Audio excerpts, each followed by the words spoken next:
Jesus holds our future. Kita dengan rasa damai sejahtera daripada Tuhan. Kita yakin dan percaya ini bukan suatu kebetulan, tapi semua dari anugerahnya Tuhan sehingga kita bisa mengikuti ibadah pada sore hari ini. Oke teman-teman, kita mau sebelum melanjutkan ibadah kita pada sore hari ini, saya ajak kita untuk bersatu di dalam doa. Mari kita berdoa. Tuhan Yesus yang baik, kami mengucap syukur atas kasih anugerah penyertaan-Mu dalam setiap kehidupan kami Tuhan. Terima kasih buat penyertaan-Mu yang sudah Engkau nyatakan dalam setiap kehidupan kami Tuhan. Bawalah kami lebih dekat lagi kepadamu Tuhan, biarlah kuasa-Mu mengalir dalam setiap kehidupan kami di tempat ini Tuhan. Terima kasih Bapa, biarlah siapkan hati kami untuk lebih lagi masuk di hadirat-Mu. Terima kasih Tuhan, biarlah kuasa-Mu memenuhi setiap kita.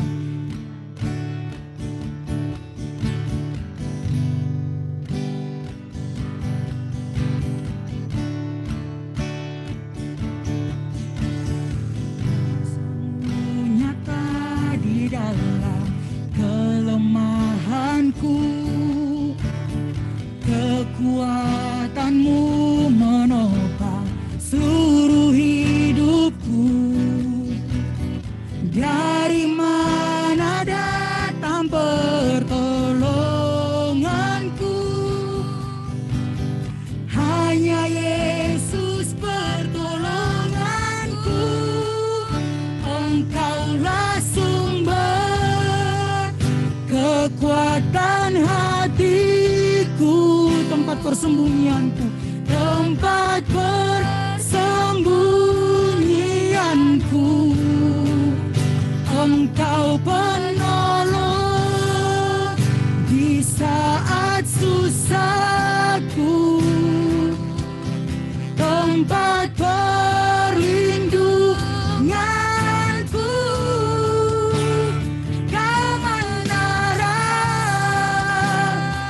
Perisai di hidupku. Kita sama-sama katakan dari awal lagi dengan kesungguhan hati kita. Biarlah kuasanya Tuhan selalu mengikuti kita. Nyata di dalam kelemahanku, kekuatan-Mu menopang seluruh hidupku.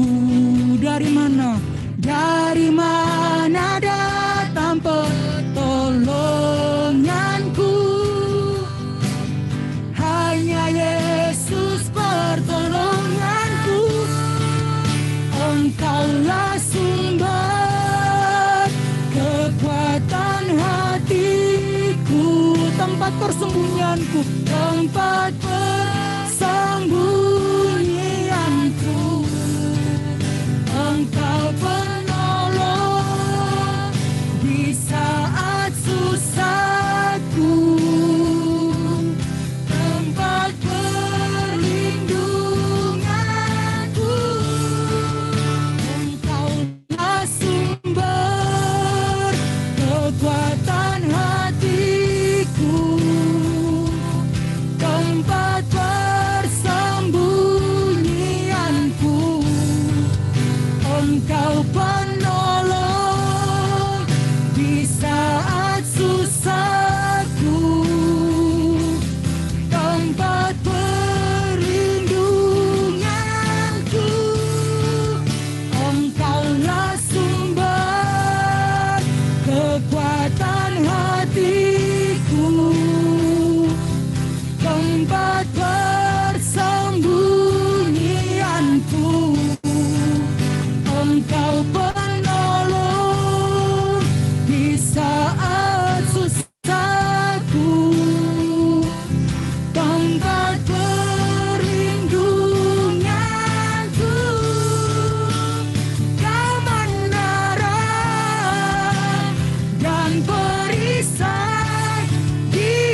Biarlah kasih-Mu memenuhi setiap kami Tuhan.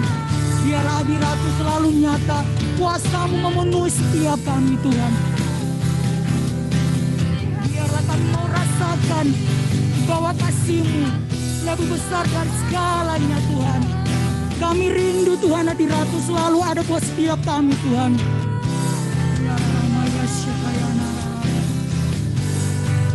Mari kita ketemu sama Tuhan lebih lagi. Kita mau rasakan hadirat-Nya sore hari ini. Kami rasakan hadirat-Nya, kami rasakan hadirat-Mu memenuhi hati kami. Kau gunung batu kami, kubu pertahanan kami. Haleluya, Kaulah perisai kami Tuhan, tiada yang lain, hanya Kau, hanya Kau.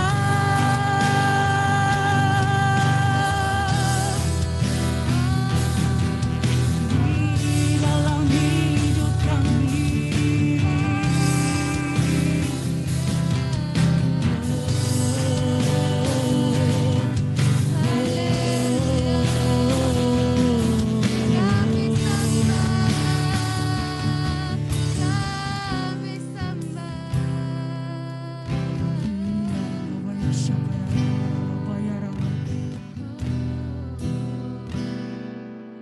kamu rasakan hadirat-Nya memenuhi setiap kita, menjamah setiap kita sore hari ini.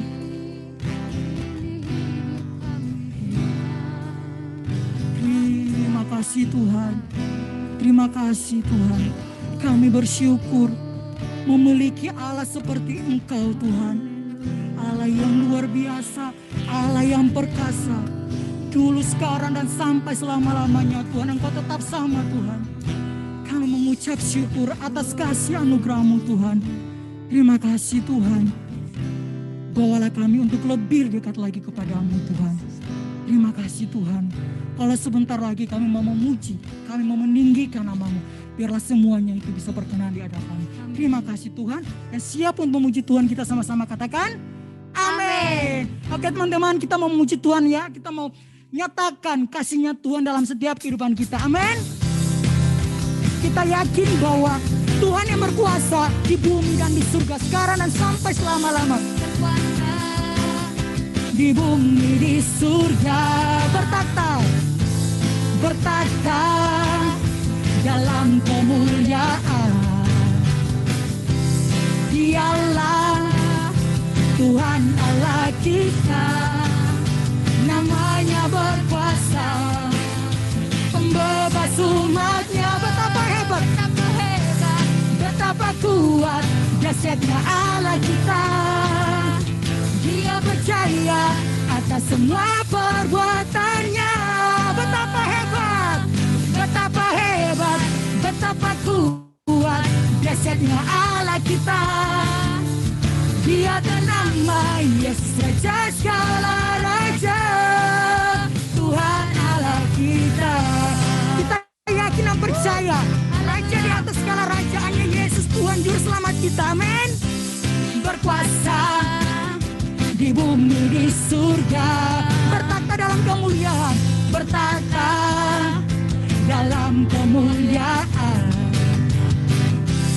Dialah Tuhan Allah kita, namanya berkuasa, pembebas umat-Nya.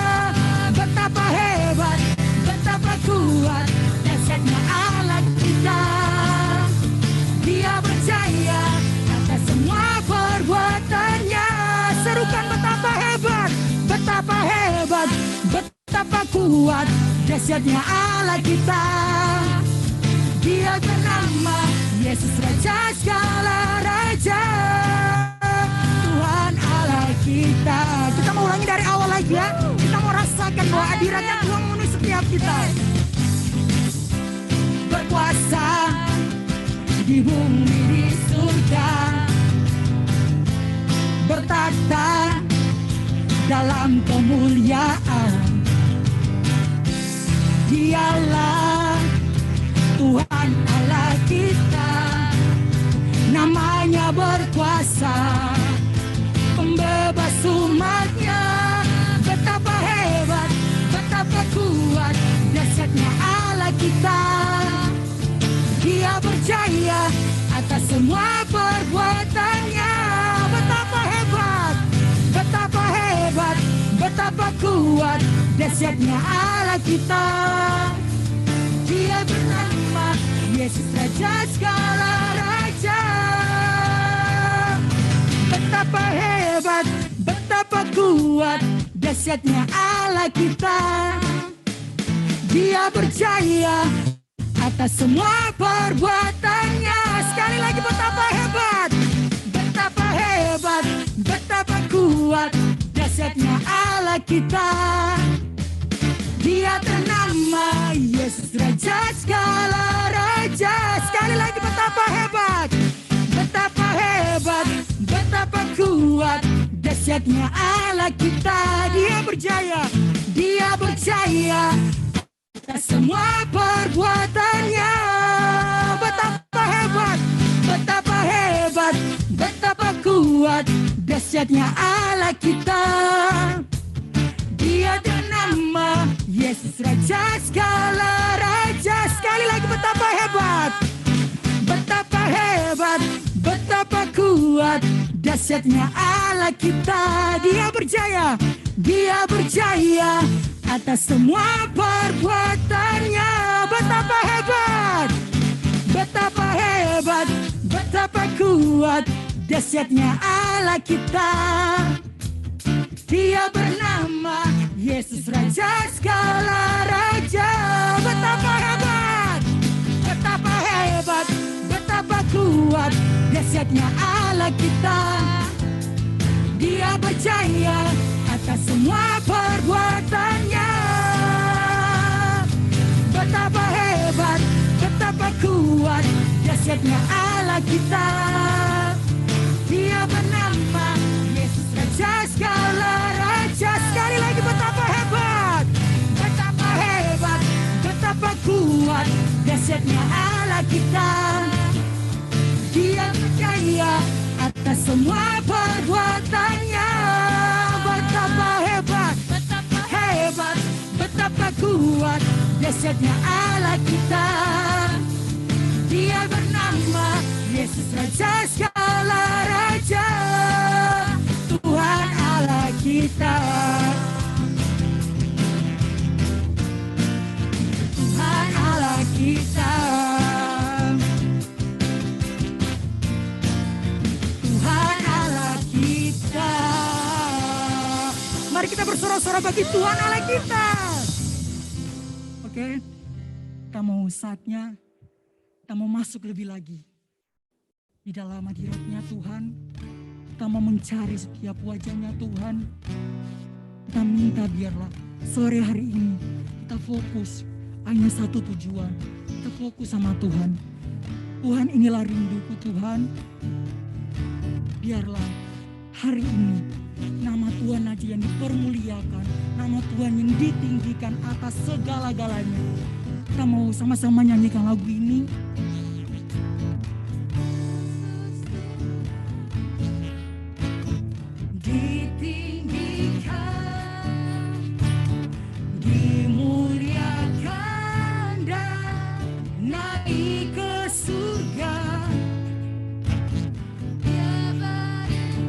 Berikan Roh Kudus-Nya Tuhan, menguatkan dan menolong selalu. Sungguh ku rindu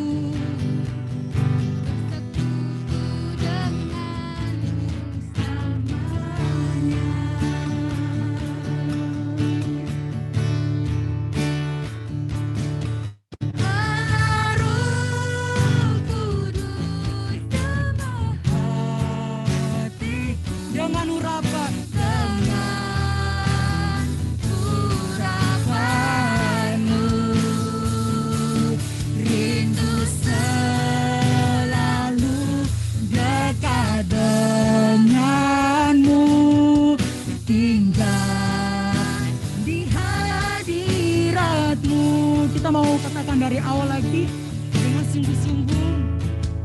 Sama-sama katakan Yesus Tuhan.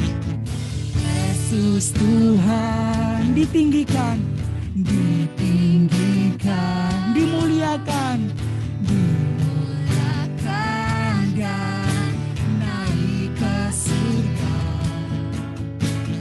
Dia berikan Roh Kudusnya menguatkan dan menolong selalu. Sungguh ku rindu Tuhan bersekutu denganmu selamanya. Sama-sama katakan Allah Roh Kudus. Allah Roh Kudus, jamah hatiku dengan urapanmu. Rindu selalu dekat denganmu, tinggal di hadiratmu. Allah Roh Kudus, Allah Roh Kudus, jamah hatiku dengan urapanmu. Rindu selalu dekat denganmu, tinggal di hadiratmu. Kita mau ulangi dari awal lagi. Yesus Tuhan ditinggikan, dimuliakan, dimuliakan dan naik ke surga. Dia berikan Roh Kudusnya menguatkan dan menolong selalu. Sungguh bersekutu denganmu selamanya. Allah Roh Kudus, jamah hatiku dengan urapanmu. Rindu selalu dekat denganmu, tinggal di hadiratmu. Allah Roh Kudus, jamah hatiku dengan urapanmu. Rindu selalu dekat denganmu, tinggal di hadiratmu. Tinggal di hadiratmu, tinggal di hadiratmu Tuhan. Tinggal di hadiratmu. Haleluya. Kau yang layak kami sembah, Kau yang layak kami tinggikan, Kau yang kami sembah di bumi dan di surga. Kau tetap Allah, Allah yang mengasihi kami, Allah yang melindungi kami. Kau Bapa yang setia, Kau Bapa yang mulia, Kaulah sumber kekuatan kami, tempat perlindungan kami, tubuh pertahanan kami. Selamanya kami sembah Kau, selamanya kami tinggikan. Haleluya. Tiada yang lain, hanya Kau Yesus.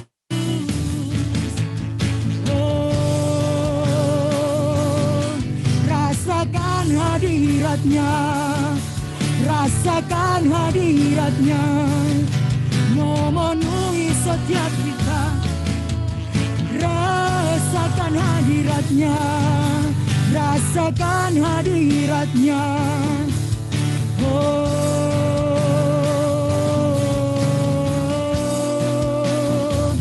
haleluya.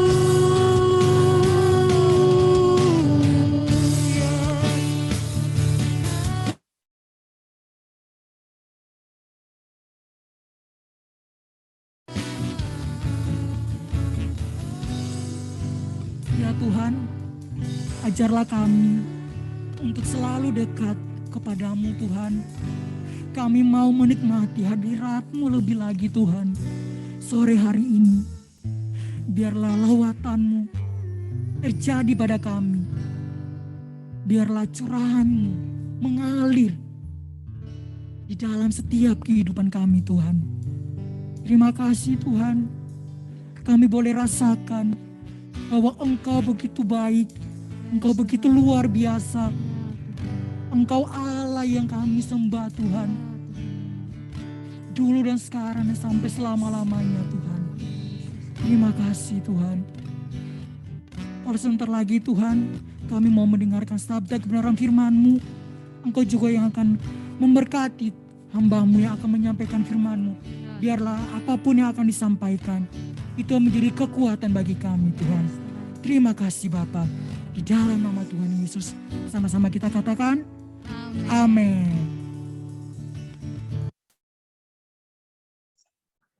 Shalom. Saya share screen dulu ya.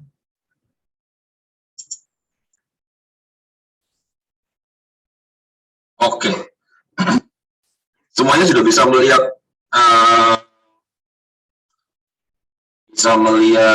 PowerPoint yang saya taruh. Oke, ya terima kasih responnya. Iya, supaya nggak kelihatan ngomong sama tembok yang bisa open cam, yang nggak lagi miskin kuota, minta tolong dihidupin dong ya. Supaya meskipun kita jauh di mata tetap dekat di hati, gitu ya. Oke, sebelum kita mulai kita berdoa sekali lagi ya, supaya kita bisa sama-sama menundukkan diri kita di hadapan Tuhan. Bapa yang baik, sebentar lagi kami akan mendengarkan Tuhan, isi hati-Mu untuk hari ini. Kami tahu bahwa kami bukan hanya bertugas menjadi pendengar saja. Kami ingin menjadi pendengar yang baik, dengan tujuan kami bisa menjadi pelaku yang baik. Tuhan, gunakan mulut lidah hamba-Mu, juga gunakan telinga setiap kami untuk menjadi pendengar firman Tuhan yang baik, sehingga kami dapat melakukan kebenaran firman-Mu di akhir zaman ini. Dikala kehidupan semakin cemar, kami mau hidup semakin kudus, semakin benar di hadapan-Mu.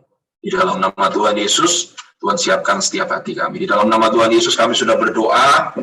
Amin. Oke. Jadi kita masuk di dalam topik yang baru.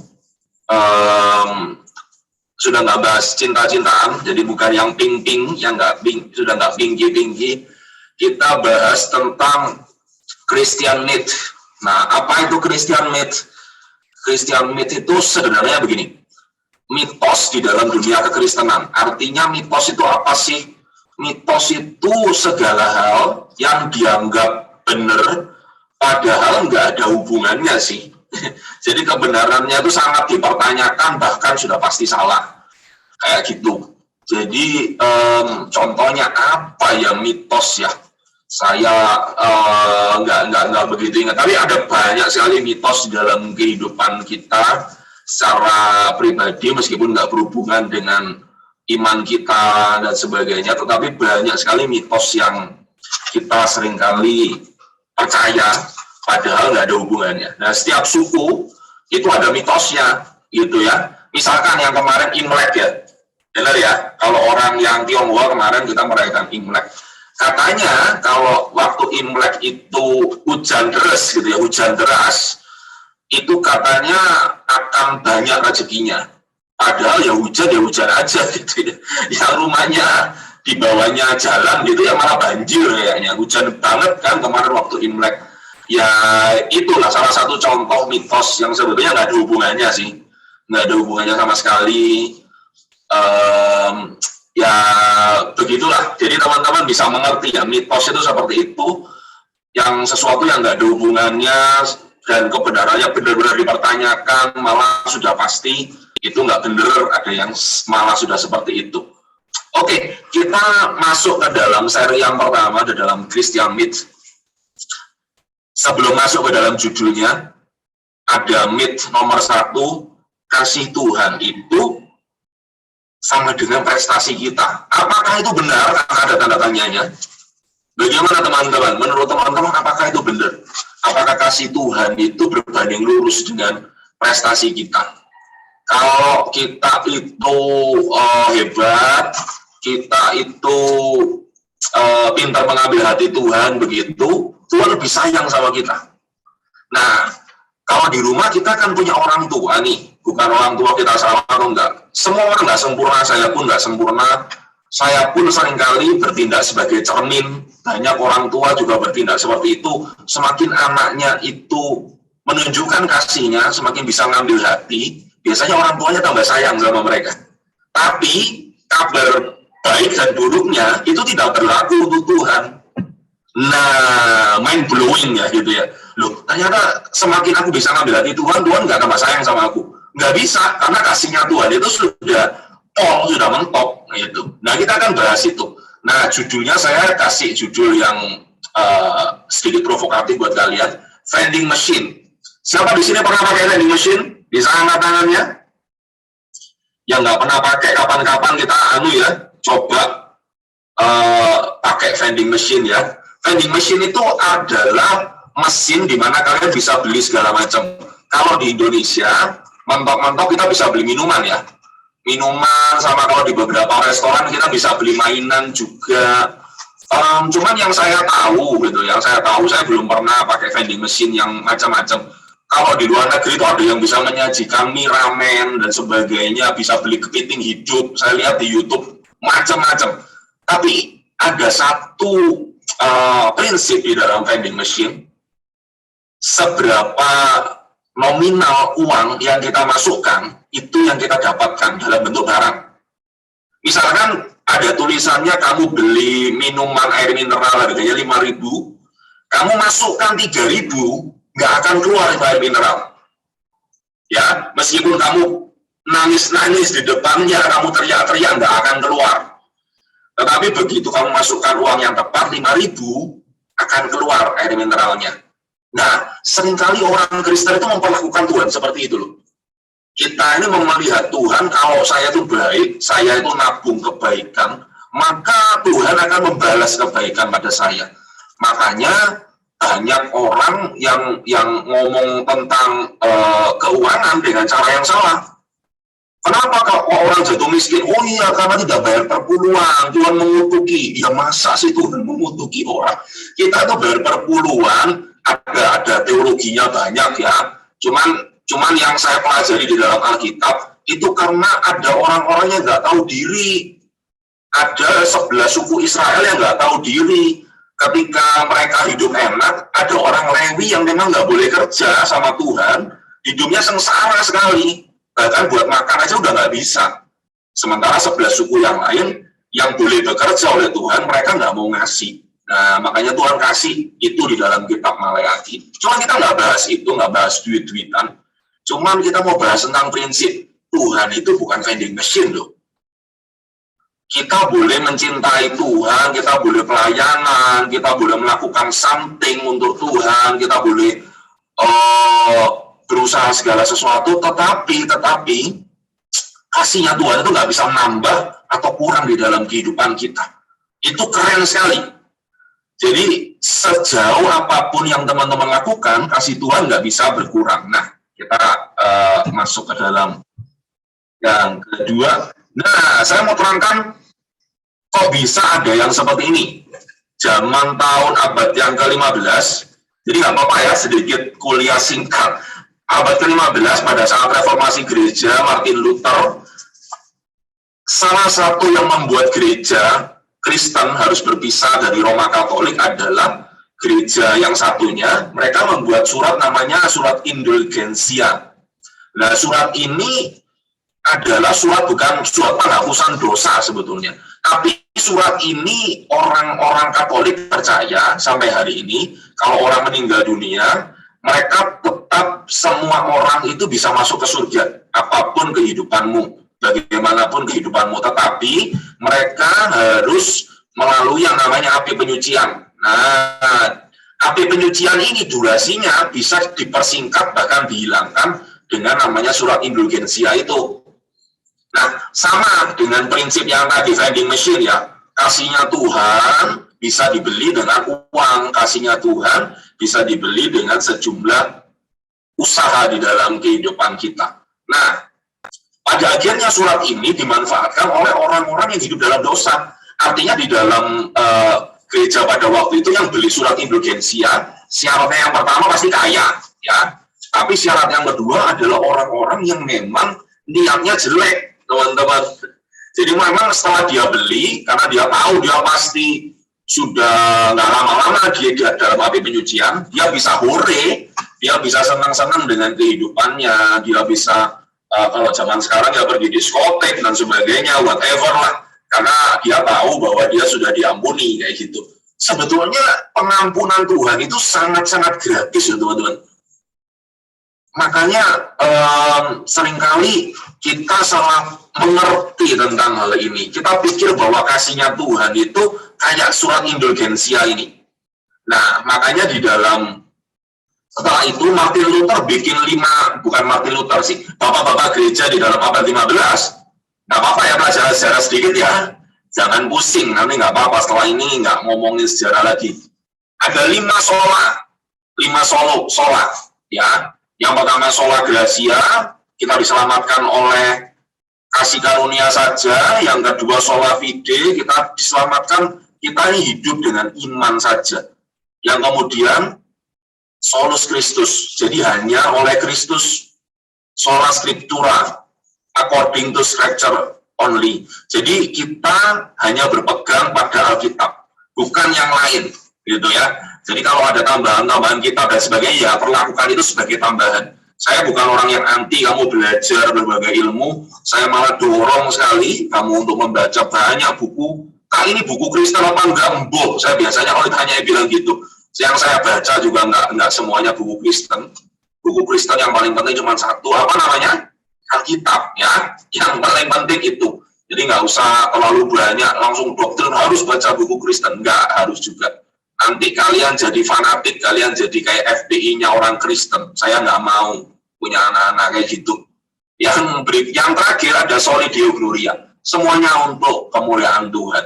Kita mau tahu bahwa grace-nya Tuhan itu menyelamatkan kita, itu menyayangi kita. Saya suka grace di dalam bahasa Indonesia diterjemahkan sebagai kasih karunia. Ada kasihnya lebih dulu. Jadi cintanya Tuhan itu gratis dan nggak perlu bayar, nggak kayak vending machine. Ini lebih mirip seperti kalau teman-teman yang punya HP seringkali dikirimin SMS kan, selamat Anda memenangkan Suzuki R3 seperti itu ya. Biasanya kalau kita dapat seperti itu, kalian loncat-loncat lalu teriak-teriak, Kalita, saya dapat Suzuki R3. Itu artinya gila banget gitu ya. Karena itu sudah pasti penipuan gitu. Tapi kasihnya Tuhan itu setidak masuk akal itu loh teman-teman. Teman-teman yang penuh dengan dosa sudah pasti masuk neraka. Tiba-tiba ada Tuhan Yesus yang datang sama kalian. If you accept me, kalau kamu terima saya, maka kamu nggak usah masuk neraka, kamu masuk ke dalam surga, hidup dengan saya sampai selama-lamanya. Wow, itu lebih daripada Suzuki R3, betul nggak ya? Itu lebih daripada segala sesuatu yang bisa kamu pikirin. Tuhan tidak bisa disogok dengan apapun termasuk kebaikanmu, dia nggak bisa disogok. Jadi jangan mikir, kalau saya semakin baik, Tuhan semakin baik juga sama saya. Enggak, kebaikan Tuhan itu sudah sempurna. Kadang-kadang kita nggak bisa menikmati kebaikan Tuhan karena kita belum siap.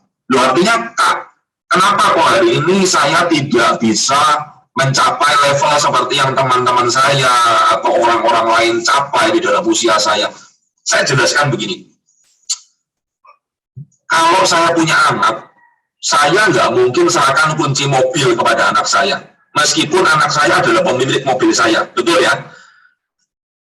Apa yang saya miliki adalah milik anak saya. Tapi bukan berarti ketika dia berusia 2 tahun, masih lucu-lucunya anak, saya dudukkan dia di kursi sopir, saya setel mobilnya, saya suruh dia nginjek gas. Itu namanya saya bapak yang sunting. Demikian juga dengan Tuhanmu. Kenapa kamu sampai ini belum dapat kasihnya Tuhan, belum dapat kasihnya Tuhan, belum dapat fasilitas seperti itu? Ya karena kamu yang belum siap. Makanya kalau mau dapat janjinya Tuhan harus cepat gede. Sesederhana itu sebetulnya ya.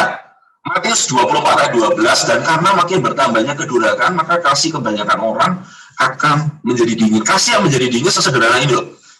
Kalau setiap kali kamu berbuat sesuatu, orang yang kasihnya dingin itu selalu bertanya, what is benefit for me? Apa yang menguntungkan buat saya? Kalau saya ngasih kamu 1.000 rupiah, kamu bisa balikin ke saya 1.500 nggak? Kalau saya kasih kamu kado, kamu waktu saya ulang tahun, kamu kasih saya kado nggak? Halo, ada yang arisan kado di sini? Jangan. Itu ya, kalau kita mau ngasih, ya ngasih aja. Kasih nggak boleh jadi dingin, kasih nggak boleh jadi transaksi. Jangan sampai ketika kita menolong orang, lalu kita sedang susah, kita merasani orang itu. Dulu ya, waktu dia itu sakit, saya datang ke rumahnya, saya yang nolongi. Sekarang waktu aku sakit, dibilang katanya ada urusan keluarga. Ya nggak apa gitu loh. Kasih kita nggak boleh jadi dingin, kasih nggak boleh jadi transaksi. Ya. Nah itu tagline-nya kita, kalau mau nge-tweet boleh, nggak ada Twitter sekarang ya, malas orang nge-tweet ya. Kasih nggak boleh jadi transaksi. Kasih ya kasih itu memberi. Tuhan waktu mengasihi kita nggak mikir transaksi sama kita gitu loh. Kalau Tuhan mikir transaksi sama kita kalah banget bro. Nggak ada yang bisa kita berikan kepada Tuhan. Makanya kasih nggak boleh jadi transaksi. Sebetulnya gede apa sih cinta Tuhan pada kita? Nah, saya akan masuk ke dalam satu kitab yang barangkali teman-teman hindari untuk membaca di dalam Alkitab. Karena nggak jelas juga gitu ya. Menurut banyak orang isinya juga males banget sih ini ngomongin tentang apa sih. Tapi saya berkewajiban untuk ngajarin ini. At least once in your lifetime ya. Paling tidak sekali dalam kehidupanmu kamu belajar tentang ini. Karena Hosea. Nah, di sini banyak yang sudah dewasa, makanya saya membuka ayat ini, tapi ayat Alkitab juga nggak perlu dilembut-lembutkan, disensor-sensor. Cuma kita baca aja ya, supaya kita bisa mengerti. Saya akan bahas tentang seorang yang namanya Hosea. Nah, Hosea ini kisahnya unik sekali. Dia itu seorang nabi yang diurapi oleh Tuhan, tentu saja dipakai oleh Tuhan, bisa mendengar suara Tuhan, orang yang rohani banget. Waktu itu nabi nggak main-main, bukan kayak zaman sekarang, semua orang bisa ngaku nabi. Tapi waktu itu kalau disebut nabi, berarti beneran nabi loh. Beneran nabi itu artinya dia beneran bisa talking to God. Dia beneran bisa ngomong, karena pada waktu itu keras banget. Kalau sekalinya nabi ngomong lalu tidak digenapi, cuma ada 2 alternatif. Yang pertama, dia akan dihukum mati, di dalam Alkitab seperti itu. Dan yang kedua, dia diasingkan. Artinya dia sudah tidak didengar sama sekali seumur kehidupannya. Nah, beda sama nabi zaman now ya. Cuman kita, ini nabi yang beneran nabi. Jadi Hosea adalah seorang nabi yang disuruh, oleh Tuhan, bukan disuruh oleh temannya, untuk menikahi seorang pezinah. Pezinah ini seperti apa? Di dalam Alkitab dikatakan perempuan sundal. Mungkin kayak yang sudah dewasa kalian tahu. Kalau yang lebih junior, saya terangkan seperti ini saja. Orang yang disebut pezina atau perempuan sundal itu orang yang bekerja dan menghasilkan uang dengan cara mereka melakukan zina. Itu aja ya. Itu ya, nggak usah kepo. Itu apa sih? Nanti juga tahu gitu ya. Kalau perlu tahu nanti ngomong pribadi sama kakak-kakaknya. Nah, saya bacakan.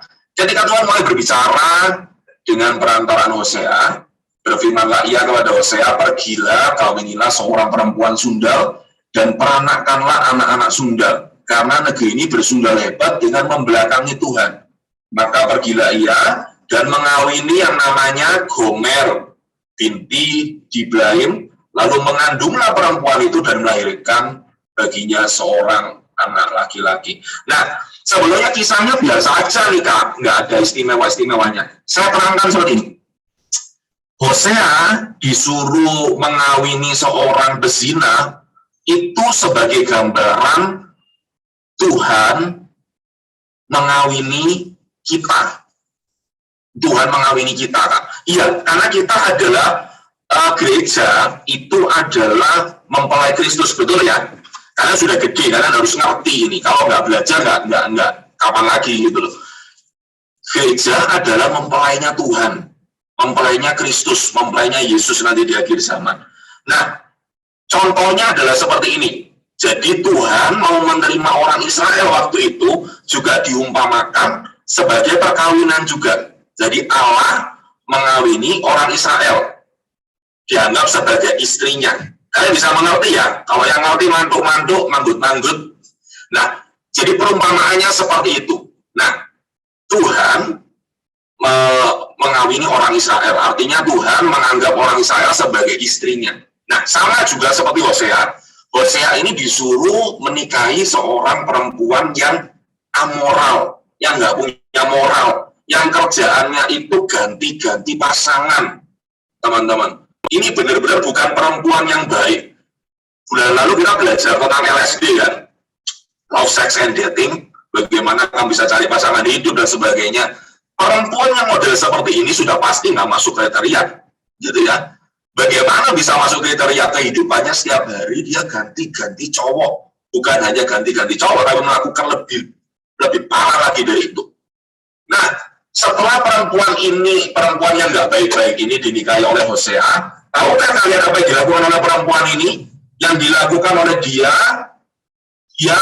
minggat, teman-teman, ya, minggat dari rumahnya Hosea yang begitu baik menerima dia, dan dia kembali ke dalam pekerjaannya yang lama, dan kemudian dia sampai ketangkep sama Satpol PP gitu ya, lalu kemudian dijadikan budak lagi. This is really funny. Ini lucu banget. Ada orang yang sudah hidupnya rusak, diterima dengan baik oleh suaminya, sampai sudah punya anak, dan kemudian perempuan ini kembali lagi dalam kehidupannya yang lama. Nah, saya bacakan ya ayat yang ini ya. Hosea pasal yang ketiga ya.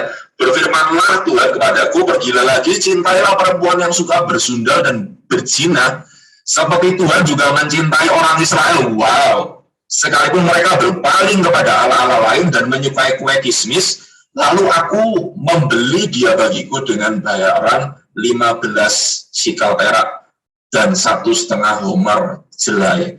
Jadi dia ini sudah dinikahin, lalu minggat, lalu ketangkap Satpol PP, lalu dijual di pasar budak waktu itu. Tuhan bilang sama Hosea, Hosea, kamu cari lagi istrimu yang itu, yang nakal banget itu, kamu beli dia dari pasar budak.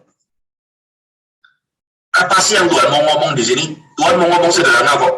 Cintaku sama orang Israel atau sama gereja itu gila-gilaan. Ini cinta yang nggak masuk akal, gitu ya. Ini some of us say, mungkin beberapa dari kita ngomong ini cinta yang bodoh banget loh kan. Kayak Hosea itu nggak laku aja nikah lagi. Hosea bisa cari cewek yang jauh lebih baik dari Gomer, tetapi dia tetap disuruh oleh Tuhan cari Gomer, tebus dia lagi. Ini gila sih. Waktu saya baca ini, saya persiapkan firman hari ini, saya berdecak, heran dengan tingkahnya Hosea yang disuruh oleh Tuhan ini. Gila ya, kalau saya barangkali nggak bisa. Gitu. Susah untuk mengampuni wanita seperti ini. Tetapi dia melakukannya sebagai gambaran bahwa kasihnya Tuhan itu segede itu sama orang Israel. Serusak apapun, sesuci apapun hidupmu tidak sanggup mempengaruhi kasih Tuhan untuk kamu. Jadi kasihnya Tuhan itu sudah mutlak, sudah top level, nggak bisa lagi di OT-OT. Makanya ketika ada anak bungsu, ketika dia melakukan sesuatu yang jahat, dia mikir, oh jangan-jangan kasihnya bapak ini berubah terhadap saya. Kenyataannya nggak berubah sama sekali, teman-teman. Ketika dia datang, dia masih bau babi, bukan bau babi guling, bukan. Ini bau babi yang masih mentah itu ya. Ternak babi, dan itu baunya luar biasa, percayalah saja. Kalau kalian yang berasal dari Indonesia Timur, kalian tahu kalau peternakan babi baunya seperti apa. Dan itu adalah peternakan babi modern.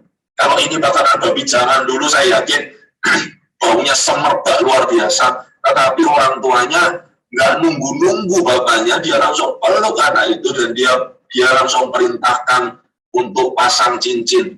Cincin pada waktu itu adalah lambang dari penyerahan hak. Jadi haknya dikembalikan secara penuh sama Tuhan. Once dia bertobat, haknya langsung dikembalikan penuh sama Tuhan. Nah ini seringkali tipuan iblis seperti itu ya.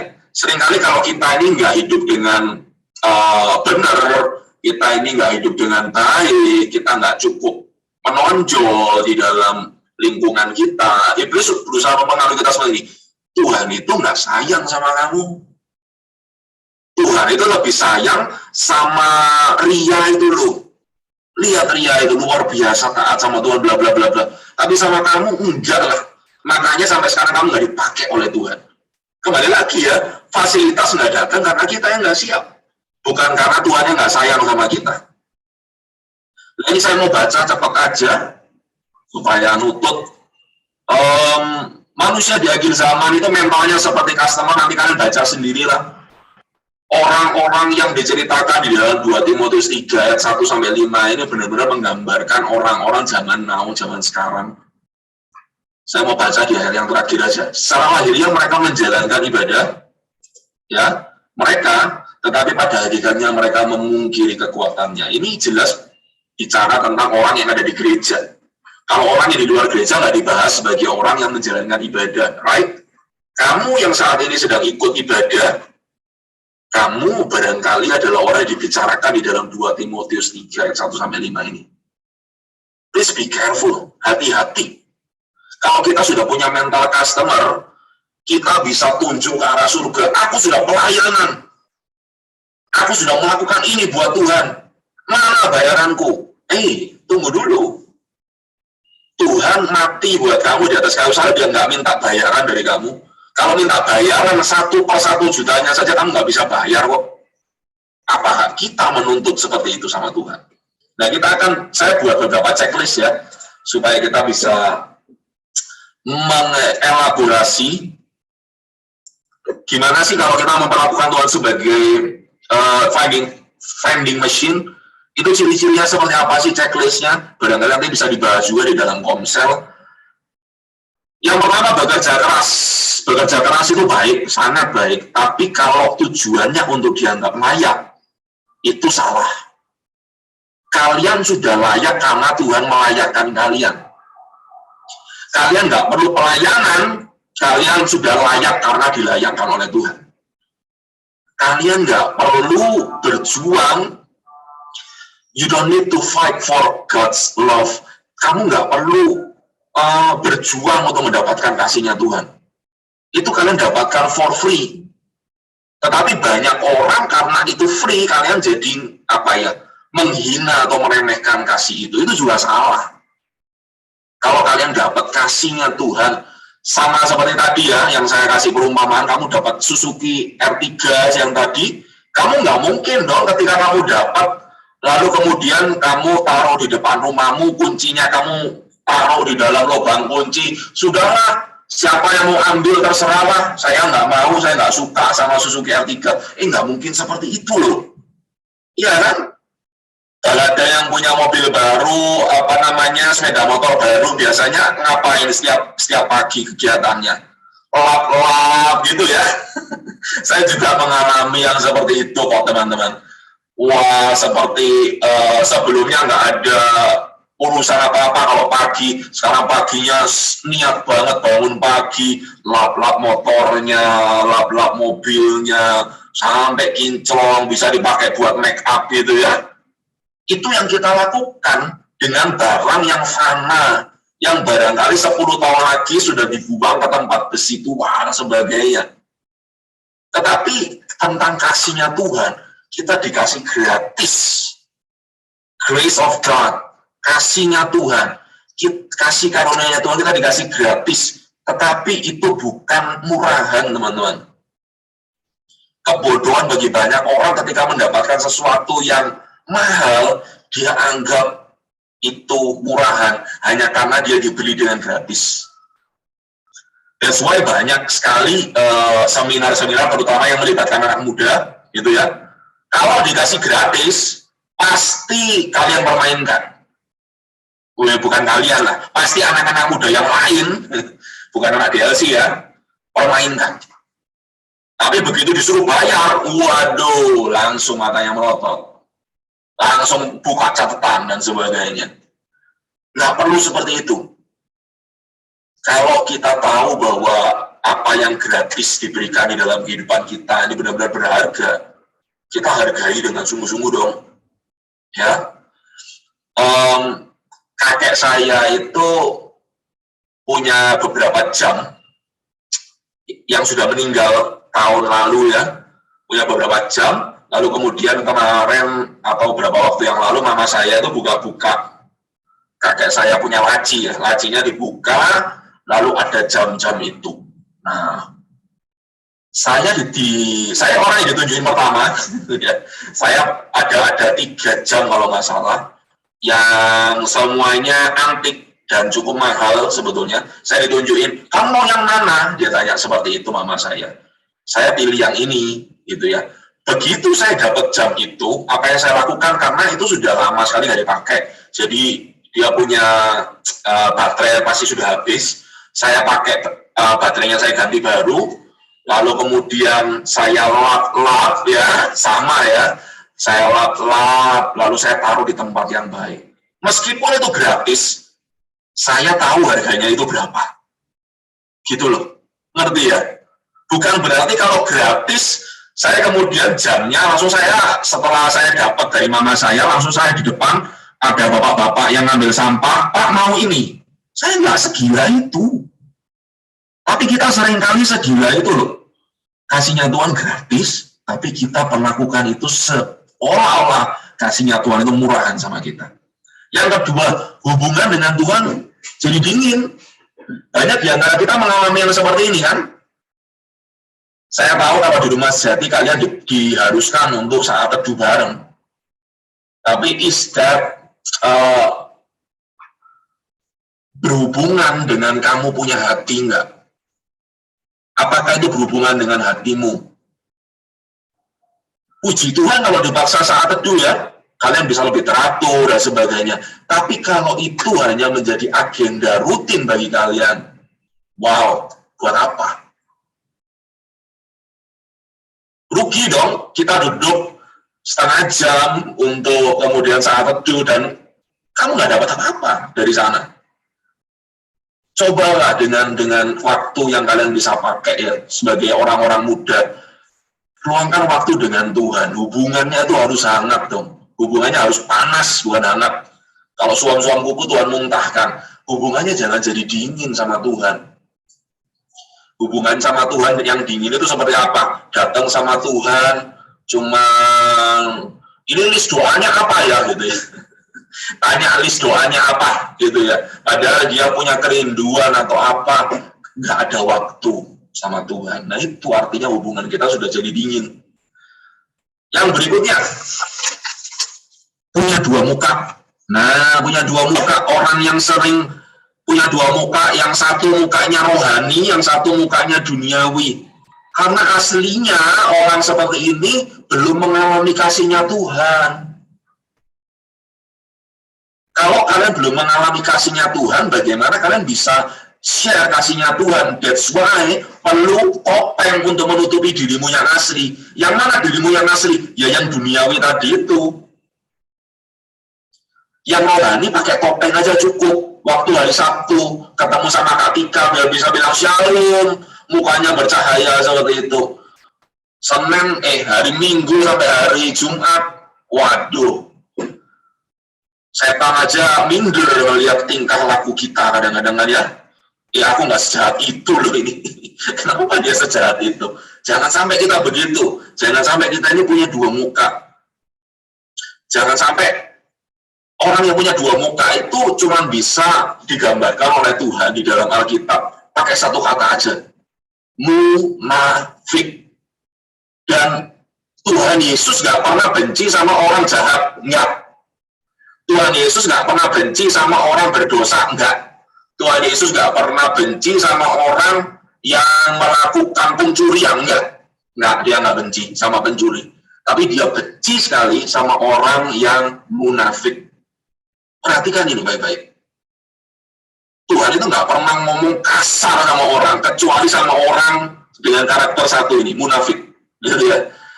Tuhan itu bisa kasar banget gitu loh. Kalau saya memaki kamu dengan cara seperti itu, kamu pasti nggak ke gereja lagi. Tuhan itu ngomong sama orang-orang yang munafik, kamu tuh seperti kuburan yang luarnya dicat putih, dalamnya busuk. Kamu tuh keturunan ular beludak, gitu loh. Kasar sekali yang diomongkan oleh Tuhan Yesus. Khusus pada orang yang munafik. Jangan kita jadi orang yang hipokrit dong. Orang yang hipokrit itu benar-benar nggak akan dapat kebaikan Tuhan.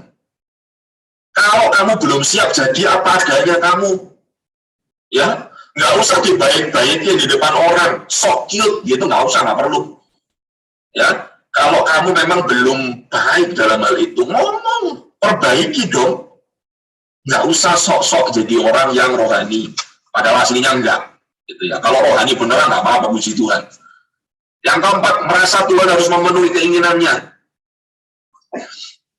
Nah, ini clear sekali, terutama bagi orang yang sedang berjuang gitu ya. Aku sudah melakukan A, B, C, D. Tuhan harus melakukan keinginan saya. Enggak loh, enggak boleh gitu. Itu nanti ujung-ujungnya kamu jadi kecewa. Kalau sudah kecewa, ujungnya apa? Menolak Tuhan.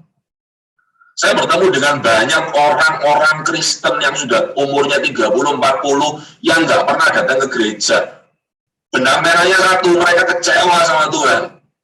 Mereka kecewa sama orang Kristen, mereka kecewa sama Tuhan. Jangan kecewa sama Tuhan. Karena itu kita harus bisa mendevelop hati kita bahwa kasihnya Tuhan itu cukup buat kita. Kita nggak malu sama Paulus tuh. Paulus itu kurang apa lagi, gitu ya. Dia itu hampir mati. Saya sering cerita bahwa dia itu dipukul di Athena di luar kota, lalu bangun gitu, nggak nyari rumah sakit, enggak. Dia masuk kembali ke kota Athena, lalu dia khotbah lagi. Kurang apa Paulus itu memberitakan Injil sampai karam kapalnya dan sebagainya. Tetapi waktu dia itu minta sama Tuhan, ada utusan iblis yang menggocok aku 3 kali, katanya Paulus begitu. Tuhan mengatakan apa? Dituruti sama Tuhan, utusan iblisnya diusir sama Tuhan? Enggak. Tuhan bilang, cukuplah kasih karunia aku bagimu. Artinya, ya sudah, lu tahan-tahan aja sama dia. Wow! Ketika kita melihat ayat ini, kita itu nggak bisa komplain gitu loh. Karena kita nggak sebagus Paulus kehidupan kita. Kita nggak berkorban sebanyak Paulus, teman-teman. Tapi kita menuntut 10 kali lipat, 100 kali lipat lebih dari Paulus. Is that right? Betul nggak ya? Kita minta Tuhan harus jadi genie buat kita, harus kita jadi seperti Aladin, lalu Tuhan jadi jin kita, dia harus memenuhi keinginan kita. No, Tuhan nggak punya obligation, Tuhan nggak punya kewajiban untuk memenuhi semua keinginanmu. No, dia Bapa yang baik. Tetapi kalau Bapa yang baik itu harus memenuhi semua keinginanmu, artinya dia bukan Bapa yang baik lagi. Sama seperti yang tadi anak saya, ya kalau dia masih kecil, dia minta sama saya, teman-teman saya punya sepeda motor, ya itu karena bapaknya agak sedeng gitu ya. Anak kamu kok dikasih sepeda motor? Nggak boleh. Harus bikin SIM dulu, baru bisa beli sepeda motor. Yang terakhir, orang yang selalu tanya, untungnya apa buat aku? Ya, untung rugi ya. Kalau saya merasa ini untung buat saya, maka saya lakukan. Kalau enggak, sorry, cari yang lain saja. Biasanya orang yang seperti ini adalah gambaran seseorang yang sangat kekanak-kanakan. Orang yang dewasa, kita berkata seperti ini, dahulu aku tuh muda, katanya Petrus ya. Aku bisa pergi kemanapun aku mau, tapi ketika aku menjadi tua, seseorang mengikat tanganku dan membawaku ke tempat yang tidak aku inginkan. Itu adalah tanda kedewasaan. Tanda kedewasaan adalah ketika kita punya komitmen bahkan terhadap hal yang nggak kita suka. Isn't that amazing? Karena kita pikir kalau aku nggak suka, I don't have to do that. Iya, itu prinsip di dalam dunia. Makanya orang yang punya prinsip seperti itu nggak bisa Tuhan pakai. Kenapa? Karena kamu kekanak-kanakan terus. Karena kamu tetap jadi bocah all the time. Tuhan nggak bisa pakai orang yang seperti itu, selalu tanya untungnya apa, untungnya apa, untungnya apa. Seperti itu. Kamu pikir untungnya apa bagi Yesus yang adalah Raja di atas segala semesta ini, di atas segala multiverse ya, zaman sekarang ya katanya Marvel ya. Universe, multiverse, ya wis first yang kamu bisa katakan, dia turun ke bumi jadi baby, lalu kemudian 33,5 tahun hidup dan mati di kayu salib buat kamu. Untungnya apa emang buat Tuhan? Nggak ada loh untungnya. Apakah dia iseng-iseng? No. Karena begitu Allah mengasihi dunia, maka dia mengaruniakan anaknya yang tunggal. That's the answer. Begitu kasihnya gede buat kamu, makanya dia mau kasih anaknya buat kita. Nah, ini ayat yang terakhir. Ayat favorit kita semua ya, ayat terakhir. Karena setelah ini bisa bebas. Nah, saya minta baca bareng-bareng ya, meskipun kalian nggak open mic, nggak apa-apa, nggak usah buka mic juga. Kita baca bareng-bareng ya, Hosea 6 ayat yang ke-6. Sebab aku menyukai kasih setia dan bukan korban sembelihan, dan menyukai pengenalan akan Allah lebih daripada korban-korban bakaran. Jadi Tuhan kita itu adalah Tuhan yang romantis, bukan Tuhan yang transaksional. Ya, jangan bertransaksi dengan Tuhanmu, please deh. Orang yang bertransaksi dengan Tuhannya akan masuk dalam lingkaran setan. Dia akan ada di situ-situ terus kehidupannya. Kelihatan kok. Tapi orang yang mencintai Tuhan abundantly, dengan sepenuh hatinya, nggak hitung-hitungan sama Tuhan, dia akan mendapat promosi dari Tuhan. Saya selalu ingin bahwa melihat anak-anak yang Tuhan percayakan untuk kami gembalakan boleh mendapat promosi-promosi yang luar biasa dari Tuhan. Tapi sekali lagi saya mau katakan, promosi itu belum datang bukan karena Tuhan nggak sayang sama kamu. Please, jangan mau dibohongi sama iblis dong. Tuhan lebih sayang sama Kak Aaron. Saya ini nothing. Kak Aaron itu penuh dengan prestasi. Dia pelayanan ABCD, karenanya Tuhan sayang banget sama dia. Nggak ada hubungannya. Dulu saya bangga, karena saya sudah bekerja, saya bisa ngasih perpuluhan di kantong gereja dan sebagainya. Tapi setelah saya renungkan, yang membuat saya bisa ngasih persembahan dengan jumlah yang menurut saya cukup besar, itu siapa sih? Ya Tuhan lagi balik-baliknya. Iya kan? Itu kayak Tuhan ngasihkan ke tangan kita, ayo masukkan ke kolektor, gitu ya. Tapi kita sombong. Aku yang hebat. Nggak ada hebat-hebatnya sih. Nggak ada urusannya dengan itu. Apapun yang kita lakukan itu berasal dari Tuhan. Makanya kita berkata dengan sangat indah, langit itu menceritakan kemuliaan Tuhan. Kasihnya Tuhan itu bertebaran di sekitar kita. Kita mau rasakan atau enggak, sebetulnya kasihnya ada di sana. Goal saya dari apa yang saya beritakan hari ini sederhana saja. Saya nggak menuntut apa-apa dari kamu, saya cuma minta hatimu berubah yuk. Kalau sekarang masih suka memperlakukan Tuhan seperti vending machine, saya sudah bayar 3.000 nih, kurang 2.000 lagi, maka saya akan dapat kebaikan Tuhan. No, nggak perlu. Saya nggak ngajarin hyper grace juga ya. kapan-kapan lah kita bahas tentang itu. Tapi yang saya ajarin, kita bukan berarti kalau kita berbuat salah dan sebagainya kita nggak perlu minta ampun sama Tuhan, no. Tapi kita minta ampun sama Tuhan, tetapi kita tahu pasti bahwa dosa seperti kirmisi Alkitab katakan bisa jadi seputih salju. Maka dari itu mari hari ini saya mau undang setiap kita tutup mata kita, saya akan berdoa sejenak buat kamu.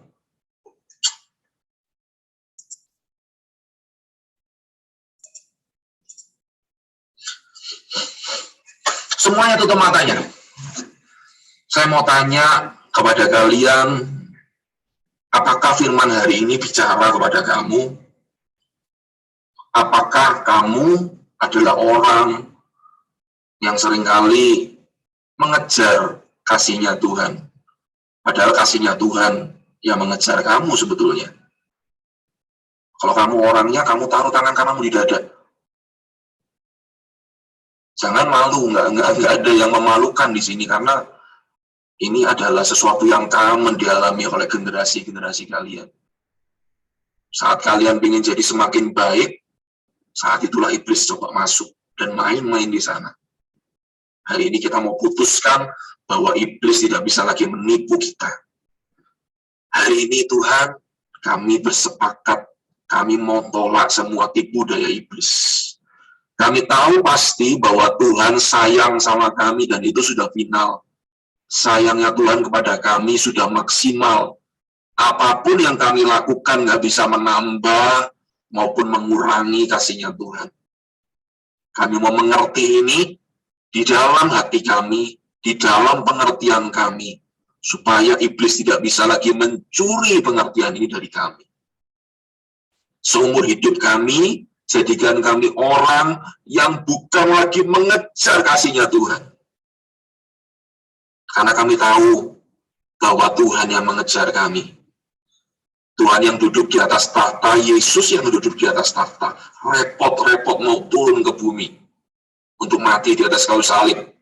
Hanya demi supaya kami bisa bersama dengan Engkau dalam kekekalan. Meski demikian, kami masih mikir bahwa kami perlu cari kasih-Nya Tuhan. No, nggak perlu. Biar hari ini, kasih-Nya Tuhan memenuhi kehidupan kita, memenuhi hati kita. Setiap nafasmu ada kasih-Nya Tuhan di sana. Rasakan kasih-Nya di dalam setiap nafasmu hari-hari ini. Di dalam nama Yesus kami punya pemikiran yang berubah.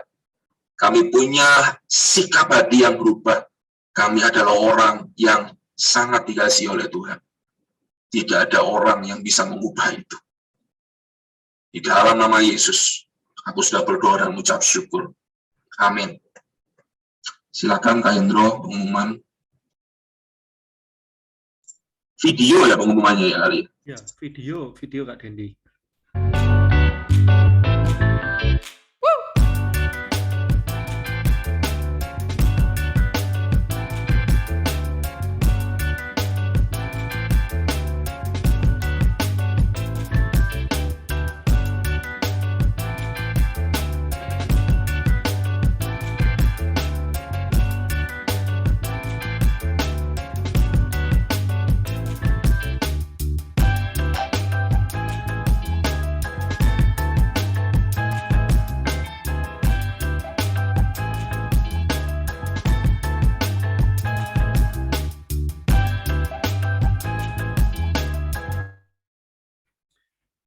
Oke semuanya,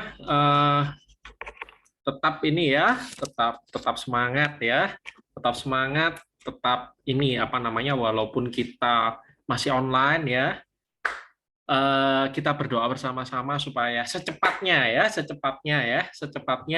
kita akan bertemu kembali secara offline gitu ya. Nantikan saja ya, pengumumannya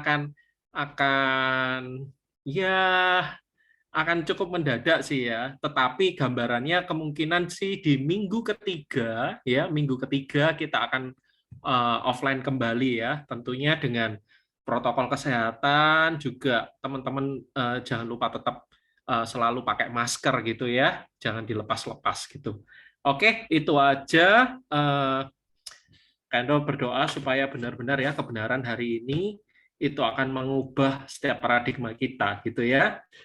Ada satu ayat yang cukup yang relate dengan apa yang Kak Dendi bilang, yaitu yang di Roma 5 ayat 8. Tuhan mengasihi kita bukan karena kita baik, bukan karena kita saat teduhnya kenceng gitu ya, tapi Tuhan mengasihi kita waktu kita berdosa, ya.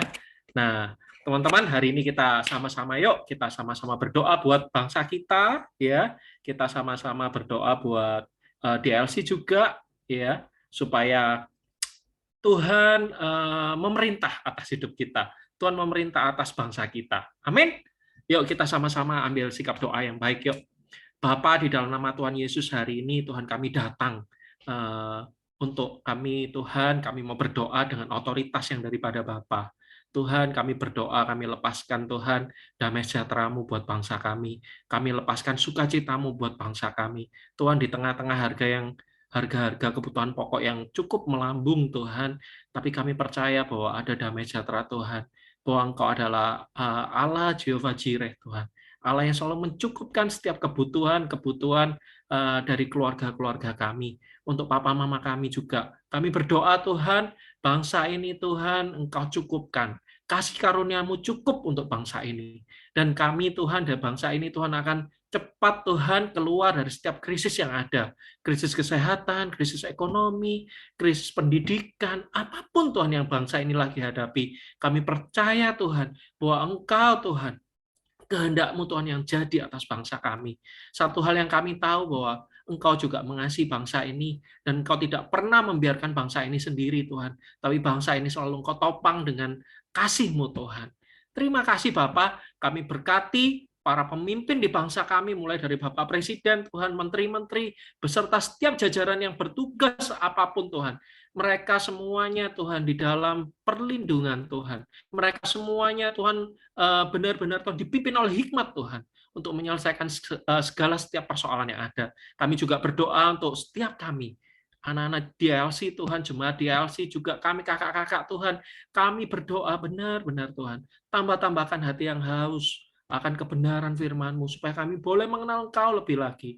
Dan kami bukan hanya cuman mengenal Engkau, tetapi kami menjadi pelaku-pelaku firman-Mu, dan biarlah, Tuhan, kerajaan-Mu nyata di dalam hidup kami. Pemerintahan-Mu, Tuhan, nyata atas hidup kami. Setiap hari, hidup kami diperintah oleh Engkau, Tuhan. Kehendak-Mu, Tuhan, terjadi atas setiap kami. Terima kasih, Bapak. Kami akhiri, Tuhan, ibadah pada sore hari ini. Kami percaya ibadah hari ini, Tuhan, membawa berkat buat setiap kami. Ibadah hari ini, Tuhan, memberikan sukacita buat setiap kami. Ada pemahaman yang baru, ada pengenalan Allah yang baru, ada damai sejahtera Allah yang baru, Tuhan, yang diberikan, Tuhan, lewat ibadah kali ini. Terima kasih, Bapak. Saatnya kami akan pulang ke tempat kami masing-masing. Kami akan bertemu dengan keluarga kami. Kami akan melanjutkan setiap aktivitas kami. Apapun yang akan kami lakukan, biarlah setiap apa yang kami lakukan boleh berkenan di hadapan Tuhan. Dan biarlah itu, Tuhan, menjadi kesaksian yang hidup, Tuhan. Menjadi saksi Kristus dimanapun kami berada. Terima kasih, Bapak. Di dalam nama Tuhan Yesus, kami berdoa, kami ucap syukur. Semua yang percaya katakan, amin. Oke, selamat hari Sabtu ya. Happy weekend. God bless you all. Dadah, dadah. Dadah.